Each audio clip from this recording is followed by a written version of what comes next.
బాబీ అయితే తన పిల్లో కిందన వాళ్ళ అమ్మ ఫోటో పెట్టుకుని పడుకుంటాడు. ఇక దాంతో అభి అది చూసి ఏంటది బాబీ పిల్లో కిందన ఏం పెట్టాడు అని చెప్పి అభి అయితే బాబీ దగ్గరకు వెళ్ళి ఆ పిల్లోని ఇలా తీస్తాడు. తీయగానే అక్కడ ఏదో ఉంటుంది.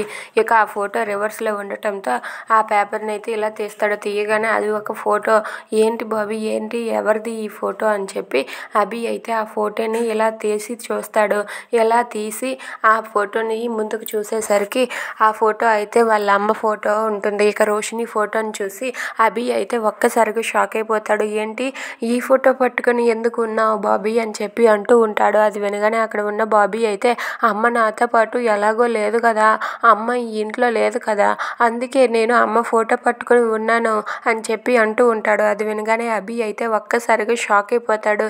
ఏంటి అమ్మ లేదని ఈ ఫోటో పట్టుకొని పడుకుంటున్నావా, అంటే నీకు అమ్మ అంటే ఎంత ఇష్టమో నాకు ఇప్పుడు అర్థమవుతుంది అని చెప్పి అంటూ ఉంటాడు.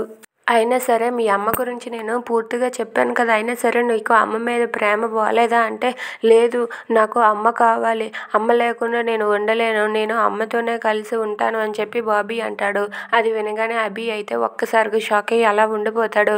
ఇక బాబీ అలా ఆ ఫోటో పట్టుకొని ఉన్న అభిని చూసి ఇలా మొత్తం కూడా చెప్తూ ఉంటాడు. నేను అమ్మని చూశాను, అమ్మ రోజు కారులో వెళ్తుంది, మా పీఓ సార్ దగ్గరకు కూడా అమ్మ వచ్చింది, అమ్మని నేను చూశాను, వాళ్ళ ఇంటికి కూడా వెళ్ళాను, కనీసం అమ్మ నన్ను పట్టించుకోలేదు. ఒకసారి అమ్మ దగ్గరకు పరిగెత్తుకుంటూ వెళ్తే అమ్మ నన్ను ఎవరో అబ్బాయి అనుకొని నాకు చాక్లెట్లు అలాగే డబ్బులు కూడా ఇచ్చింది అని చెప్పి అంటాడు. అది వినగానే అభి అయితే ఒక్కసారిగా షాక్ అయ్యి అలా ఉండిపోతాడు. ఏంటి ఇంత జరిగిందా అని చెప్పి అభి అనుకుంటూ ఉంటాడు. అవును అమ్మ దగ్గరకు వెళ్తే నాకు డబ్బులు చాక్లెట్లు కూడా ఇచ్చిందని చెప్పి అంటూ ఉంటాడు. Please subscribe.